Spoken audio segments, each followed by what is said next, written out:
kebencian, saudaraku ya. Kita membuka di 1 Samuel 18 ayat 7, next. Mari baca bersama-sama. Sudah temu toh? Oh, udah tak tuliskan di PowerPoint kok. Udah ya. 1, 2, 3. Dan perempuan yang menari-nari itu menyanyi berbalas-balasan katanya, Saul mengalahkan beribu-ribu musuh, tetapi Daud berlaksa-laksa. Amin. Saudaraku, sebuah kebencian kita belajar dari tokoh yang namanya Saul. Seorang raja yang dipilih karena undian yang diizinkan Tuhan menjadi pemimpin, saudaraku, di atas bangsa Israel. Tetapi dia memiliki kebencian yang luar biasa terhadap Daud. Saudaraku, hanya salah satu hal yang menyebabkan kebencian itu memuncak. Karena apa, saudaraku? Karena ada orang-orang yang menari-nari, wanita yang menari-nari dan berkata, Saul itu mengalahkan beribu-ribu musuh, tetapi Daud berlaksa-laksa. Saudara, ini ada perbandingan yang luar biasa. Kenapa? Saul hanya mengalahkan beribu-ribu, tapi Daud berlaksa-laksa, saudaraku. Dia merasa bahwa pengaruhnya kepada Israel itu sangat sedikit dibandingkan Daud. Saudaraku, ini sebuah iri hati yang luar biasa.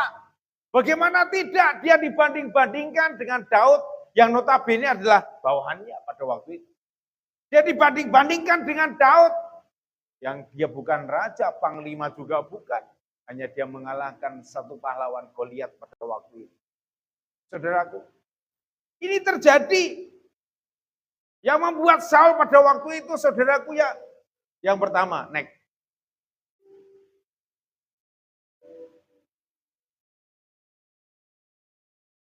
Kebencian itu berakibat fatal buat Saul. Kenapa setiap hari dia berencana untuk membunuh Daud? Setiap ada Daud, dia pegang tombak dan akan membunuh. Seperti itu. Menghalalkan segala cara, bahkan sampai lari kemanapun Daud dikejar.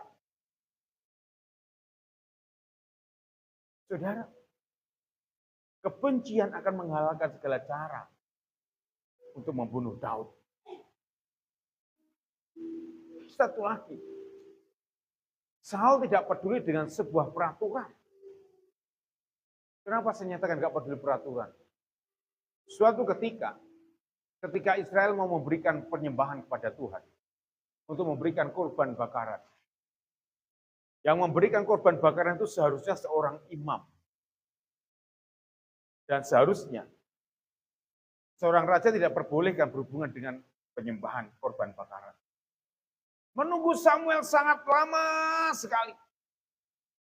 Yang terjadi karena dia menunggunya sangat lama, hanya dia memberikan korban bakaran untuk dia sendiri tanpa menunggu imam Samuel.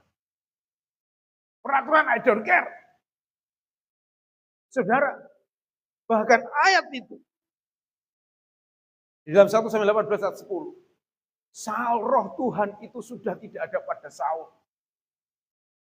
Sehingga roh Tuhan menguasai dia untuk membunuh Daud. Dia berencana untuk bunuh Daud, membunuh rencana Daud, dan rencana membunuh Daud. Saudara, camkan ini. Sekarang ini hukum itu pasti ada. Kalau membunuh dihukum, saudaraku. Sekarang ini banyak terjadi karena kebencian ini sehingga orang-orang yang benci itu membunuh karakter orang lain. Berusaha untuk membunuh karakter orang lain. Nama baiknya lah, keluarganya lah, hidupnya lah seperti itu. Ini terjadi karena apa? Berawal dari sebuah kebencian. Ingatlah selalu bahwa kebencian itu berakibat fatal. Enggak tenang. Karena apa? Karena melihat orang lain selalu berhasil. Bagaimana tidak? Daud dikejar-kejar sampai dia sembunyi di gua Adulam. Berencana setiap hari dia mencari Daud untuk dibunuh. Enggak bisa. Bahkan berulang kali Daud mampu untuk mengambil puncak jubah Saul. Dan mengatakan, tuanku ini kalau aku bisa bunuh kamu, aku bisa. Berkali-kali, saudaraku. Yang terjadi pada waktu itu, Saul itu tetap berencana untuk bunuh Daud. Kemanapun, bahkan dalam bahasanya seperti ini. Kalianlah hati aku kejar kamu. membuat gelap mata karena sebuah kebencian. Saudara, bagaimana dengan hidup kita? Di manakah posisi kita saat ini? Apakah posisi kita itu di Daud atau posisi kita di Saul? Karena kebencian mungkin kita membunuh karakter orang lain. Saudaraku, karena kebencian mungkin kita menghalalkan segala cara untuk menaikkan derajat kita. Karena kebencian, kita nggak peduli dengan peraturan. Atau seperti Daud yang harus sembunyi sana sini menghindar segala sesuatu.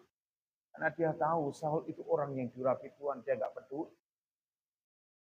Karena dia menyerahkan segala sesuatu di depan Allah. Jadi perhatikan ini. Bagaimana Daud tidak mau bermusuhan dengan Saul. Bahkan ketika Saul mati pun dia berduka begitu luar biasa. Satu hal, saudaraku, yang saya heran, ketika saya membangun gereja ini, ada orang yang benci. Saya sampai heran tuh. Salah saya apa? Membangun gereja kok dibenci? Karena merubah gereja, atau karena minta dana. Padahal saya nggak pernah minta dana ke mereka. Tapi ketika gerejanya jadi, oh iya ya. Saudaraku, baru kali ini saya ngomong. Karena saya tahu. Kalau saya ngomong pada zaman dahulu akan geger. Akan berusaha menggagalkan segala cara. Saudaraku, mari belajar hari ini. Bagaimana kebencian Saul itu berakibat fatal dalam hidupnya.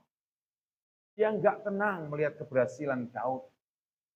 Bahkan suatu ketika Daud bersembunyi di Gua Adulam, 400 orang datang pada Daud dan mengawali sebuah kemenangan demi kemenangan dan demi kemenangan.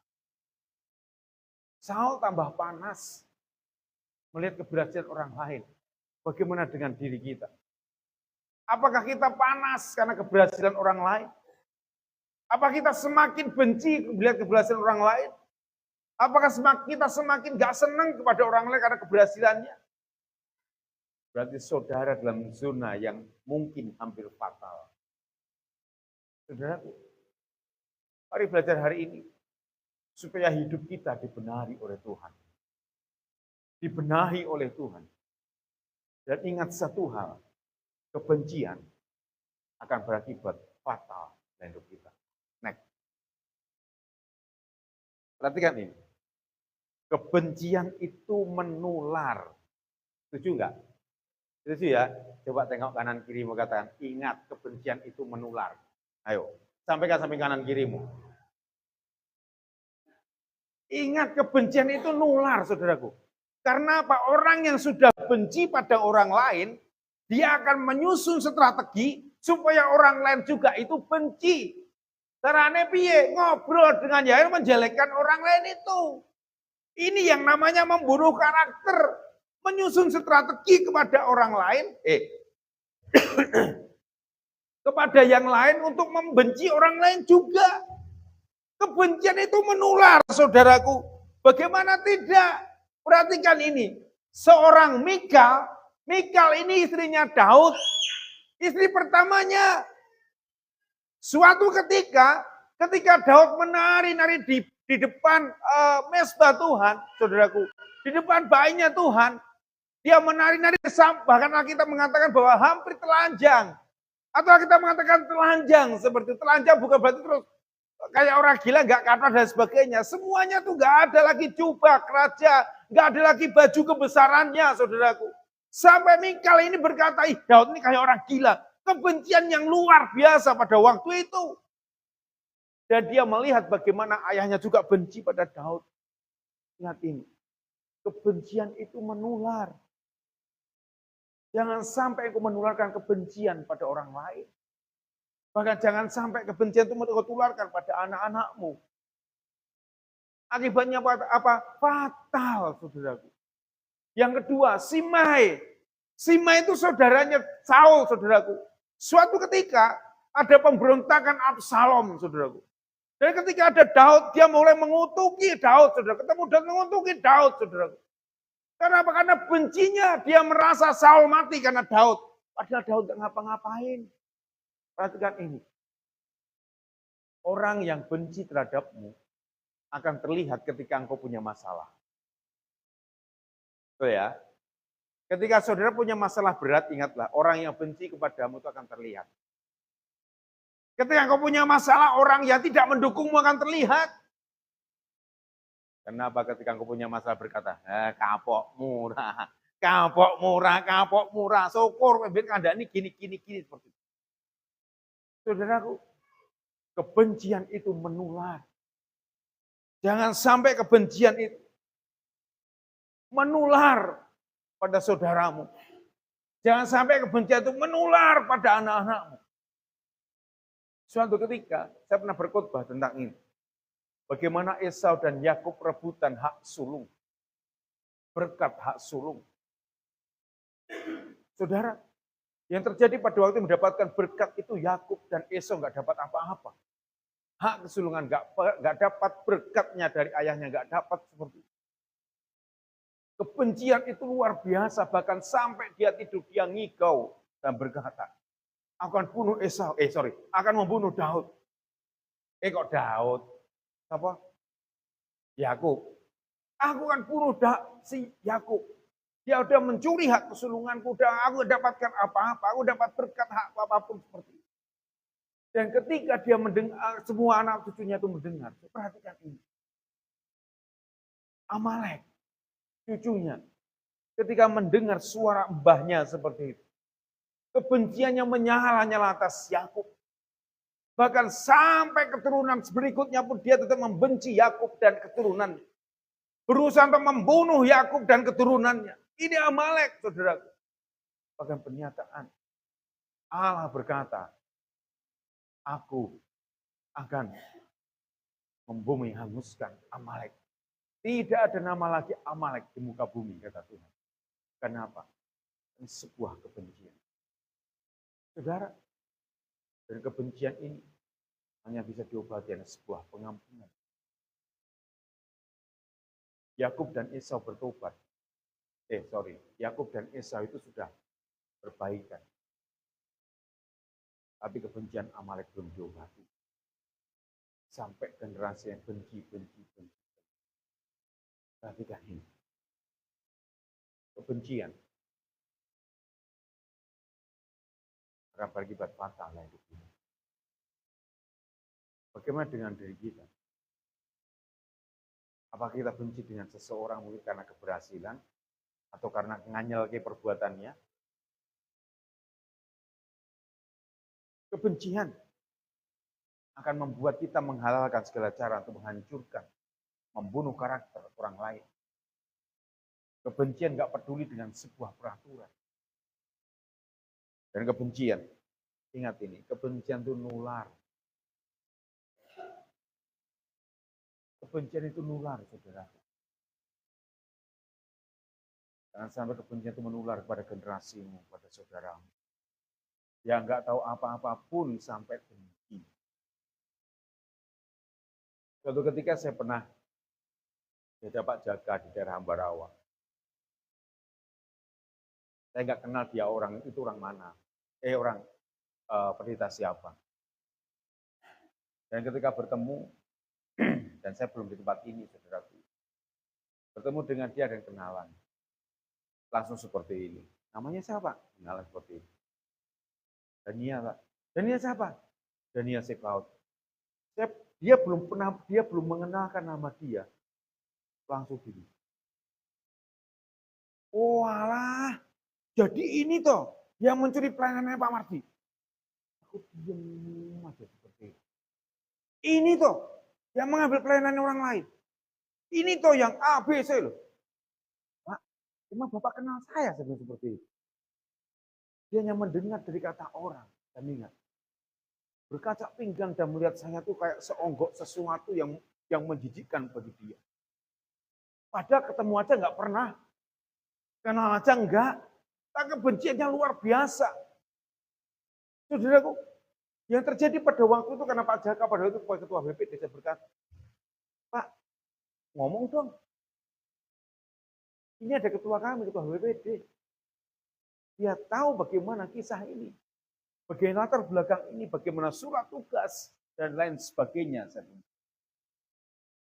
Ketika Pak Jaka bicara, langsung bilang, oh seperti itu. Saudaraku, ini sudah menunjukkan buat kita, kebencian itu menular. Sekalipun orang lain nggak tahu, begitu bencinya dia kepada kita. Kenapa? Karena nggak tahu. Hidup kita, like and dislike itu selalu ada. Senang dan tidak senang itu selalu ada. Di satu hal, jangan sampai kita menularkan kebencian kepada orang lain. Kita udah berubah, tapi ingat, kita udah berubah. Terkadang orang yang kita ajak untuk benci orang lain, itu belum berubah. Camkan ini. Di manakah posisi kita? Apakah posisi kita seperti Saul yang membangun kerajaan dengan kebencian, yang membangun kebencian atas orang lain, yang mengajak orang lain untuk benci? Saudara, hidup kita milik Tuhan. Ketika engkau dibenci, kita hanya bisa diam. Ketika kita diguncingkan, kita hanya bisa diam. Kalau kita mencari pembelaan, sudah selesai, nggak akan selesai semuanya. Pembelaan sana sini, udah mending kita diam. Biarkan waktu yang menjawab sesuatu. Amin. Coba tengok kanan kirimu, katakan, biarkan waktu yang menjawab atas hidup kita. Next, yang terakhir. Pernyataan Paulus dalam kitab Roma, ayat 12 ayat 18 mengatakan seperti ini. Sedapat-dapatnya, kalau hal itu bergantung padamu, hiduplah dalam perdamaian dengan semua orang. Saudara, pernyataan ini sangat berat, saudaraku ya. Kenapa? Kayaknya kalau kita baca oke-oke saja. Tapi ketika engkau membaca ini dan merenungkan dan engkau benar-benar ingin melakukan ayat ini, kayaknya abot. Karena apa? Ketika engkau jalan di sana, kayak kok aku rasa seneng ya. Saudara, kalau engkau bertemu dengan orang yang menurut saudara, dilihat saja kayaknya nggak senang dengan aku, ngapain ya? Saudara akan seperti apa? Nggak enak toh? Lebih baik menghindar seperti itu. Daripada saya ngenak-ngenaki, aku tak menghindar saja. Saya bilang seperti itu. Kenapa saya seperti itu pada waktu itu, saudaraku ya? Saya seringkali menghindar banyak orang. Daripada saya membuat cepat orang lain, saya bilang seperti itu. Sehingga seringkali saya menyendiri ketika pertemuan nambah tuh apapun. Saya menyendiri kenapa? Karena wajah saya kan terlalu ganteng. Jadi ya lebih baik saya menghindar seperti itu. Daripada mereka jengkel dengan saya kenapa? Karena gantengku. Nah, saudaraku, mari belajar hari ini seringkali hidup kita di beberapa hal yang seperti ini. Tapi Tuhan mengajarkan kita dalam kitab Roma untuk hidup berdamai dengan semua orang. Sekalipun orang itu nganyelke, sekalipun orang itu sudah menghancurkan karakter kita, sekalipun orang itu sudah tidak punya aturan lagi untuk menghancurkan kita. Tetapi kita mengajarkan tetaplah hidup damai dengan orang ini. Semua orang itu termasuk orang yang membenci kita, saudaraku, berat-berat. Tapi Tuhan mengajarkan ini. Karena apa? Kebencian itu hanya membuat jurang dan luka. Setiap orang yang terluka itu berawal dari sebuah cinta atau kasih. Betul saudaraku ya? Saul pada waktu itu begitu memuja Daud. Tapi ketika dia udah mulai punya pengaruh yang kuat kepada Israel. Ketika dia udah mulai mengalahkan Goliat. Ketika semua wanita mulai menari-nari dan memuji-muji dia. Karena biasanya memujikan wanita, saudaraku. Halo wanita, sudah kamu memuji suamimu? Sudah kamu memuji pasanganmu? Orang dua kok ya? Urung kok ya? Sudah kamu memuji orang yang kau kasihi? Para wanita ini begitu memuji Daud. Sebenarnya Saul juga dipuji. Cuman perbandingannya banyak Daud pada waktu itu sehingga dia mulai benci. Berawal dari sebuah sukacita, senang yang luar biasa. Tapi beralih menjadi sebuah kebencian. Simei juga sama. Mikal juga istrinya Daud. Berawal dari suka dan cinta atas Daud. Tapi karena dia melihat bapaknya sampai mati-matian untuk bunuh dia dan lain sebagainya. Dia juga mulai benci apalagi menurut dia. Masuk menari-nari di depan tabut ulan sampai seperti itu. sampai baju kerajaan, sampai jubah kerajaan, sampai semuanya dilepas. Saudara, merasa bahwa kebencian berawal dari sebuah kasih dan cinta. Luka terjadi biasanya karena kasih. Berawal dari sebuah kasih. Jurang terjadi berawal dari sebuah cinta dan kasih. Bagaimana dengan hidupmu? Ketika kau mengasihi orang lain, mengasihi dan mencintai orang lain, tapi orang lain tidak sesuai yang kau harapkan, maka luka itu akan tertanam. Tapi Alkitab mengajarkan kita, hiduplah berdamai dengan semua orang. Aduh, kayaknya berat sekali nih Tuhan. Dia begitu menyakiti aku.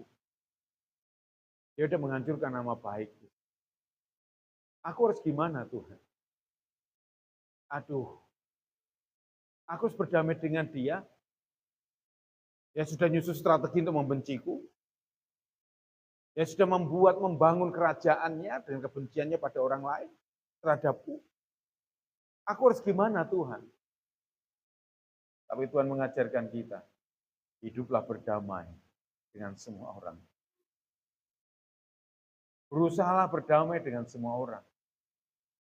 Sekalipun terkadang kehadiran kita benci orang lain. Yang penting kita tetap hidup damai dengan semua orang. Ada amin. Tengok kanan kiri lagi dan katakan, hiduplah berdamai dengan semua orang. Satu lagi, sekalipun nganyel. Haleluya.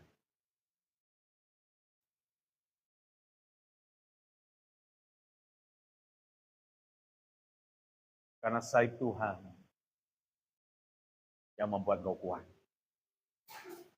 Karena karya salib Tuhan yang membuat kau mampu. Kita berkata, aku nggak bisa hidup berdamai dengan dia karena dia begitu menyakitkan buat aku. Tapi minta Tuhan untuk saudara dan saya untuk mampu melakukan itu. Sekalipun kita terkadang dianggap, ya kamu membuat kebencian. Membuat aku benci karena perlakuanmu, karena sikapmu. Itu satu hal. Ketika kau berkata, Tuhan aku enggak mampu, Tuhan akan mampukan engkau. Hanya kau Tuhan hidup.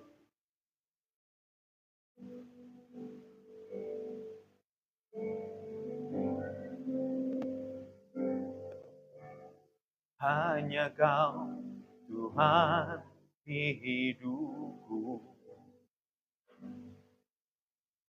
Kau berikan hidup yang baru.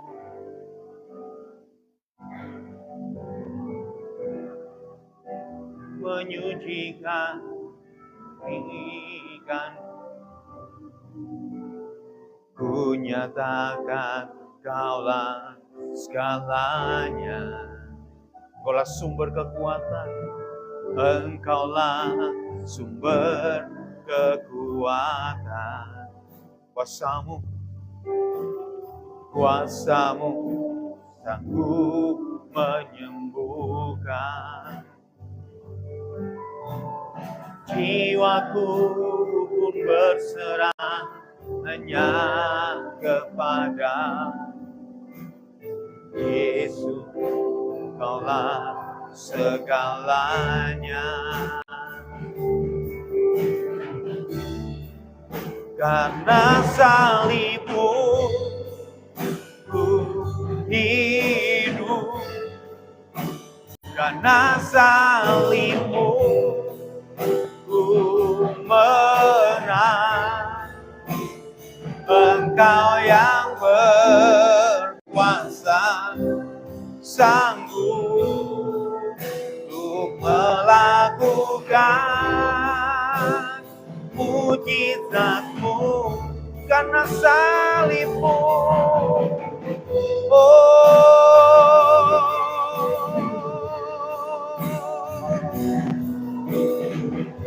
Salib Tuhan, karya salib Tuhan yang membuat kau menang. Sanggup untuk melakukan mujizatmu di hidupku. Saudara renungkan pujian ini, saudara. Hanya Kau Tuhan di hidup. Kau berikan hidup yang baru.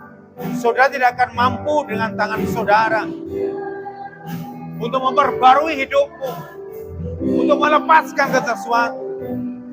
Hanya Yesus yang mampu menolong engkau. Yesus sumber kekuatan.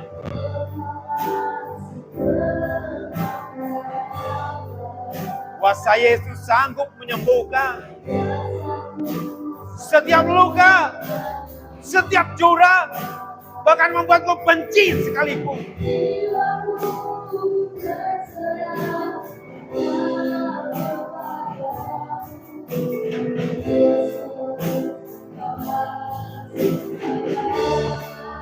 Karena salib Tuhan,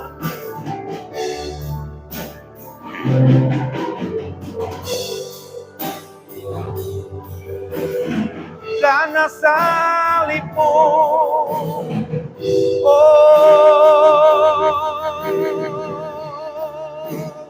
Engkau yang berkuasa, sanggup melakukan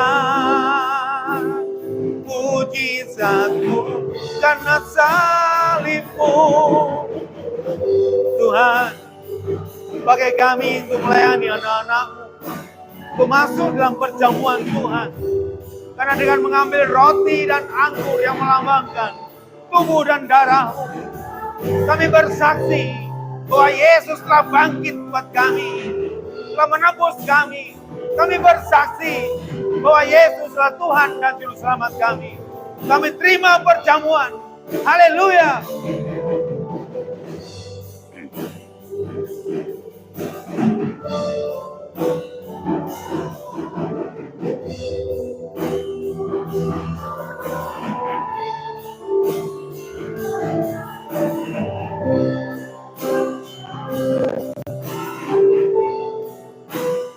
Melakukan mujizatmu karena salibmu, salib Tuhan, salib Yesus.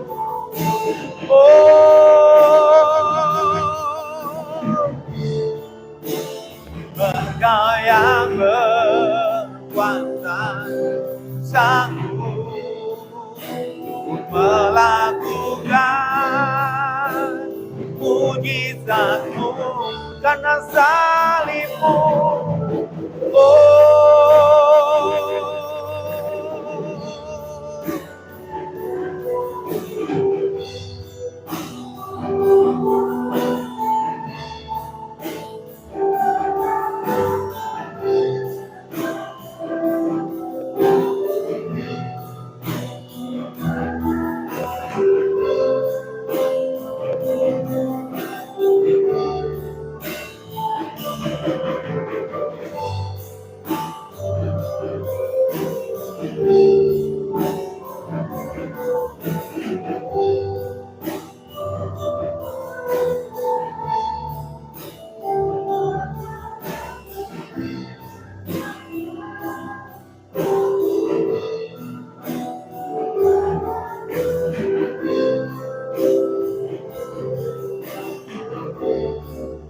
Karena salibmu ku hidup, karena salibmu ku menang.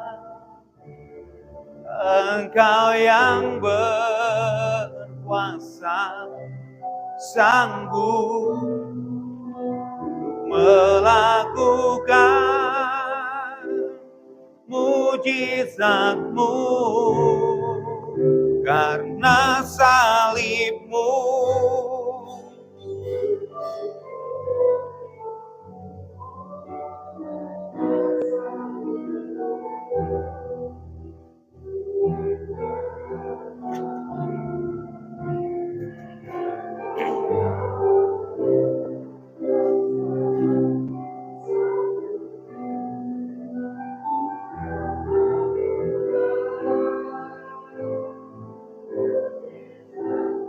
Mari bagi bersama-sama saudaraku.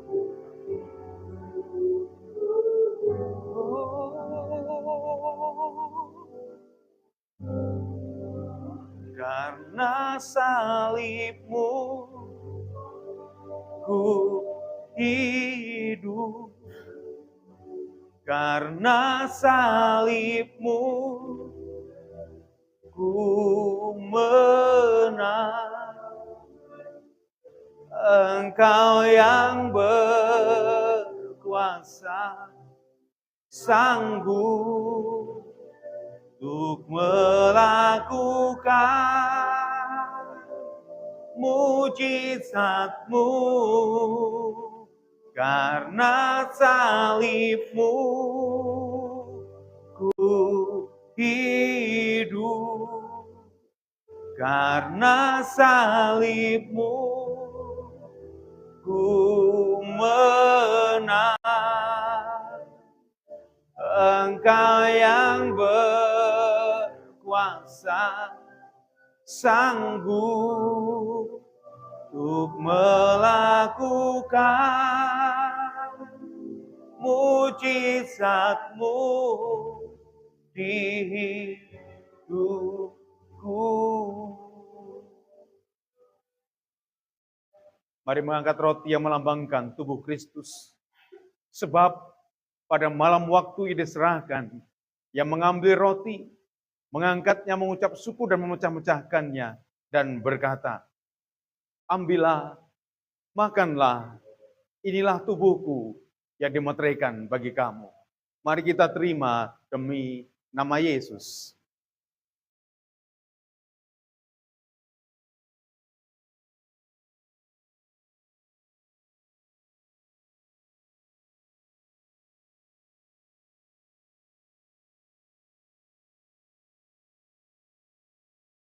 Mari kita mengangkat cawan yang melambangkan darah Kristus. Demikian juga dia mengambil cawan dan berkata, inilah darahku yang dimeteraikan bagi kamu. Ambillah, minumlah, ini menjadi peringatan akan aku. Mari kita terima demi nama Yesus.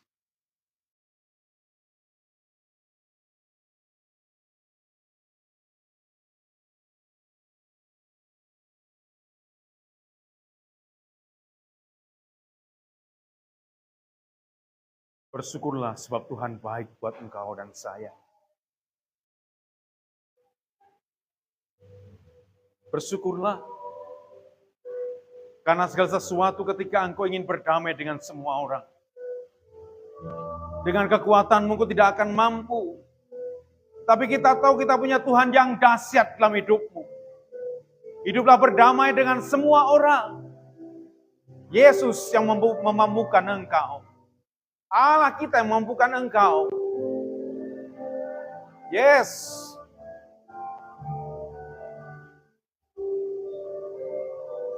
Yes. Bersyukurlah. Minta Tuhan hari ini kekuatan. Untuk setiap sakitmu. Untuk setiap lukamu. Bahkan setiap luka jurang yang pemisah yang begitu besar. Minta Tuhan hari ini. Supaya engkau memampukan segala sesuatu. Supaya engkau sanggup berdamai dengan semua orang. Sekalipun hal itu menyakitkan buat engkau. Terima kasih. Terima kasih. Karena salib Tuhan. Karena salib Tuhan. Karena salib Tuhan. Yang membuat engkau mampu dari segala sesuatu.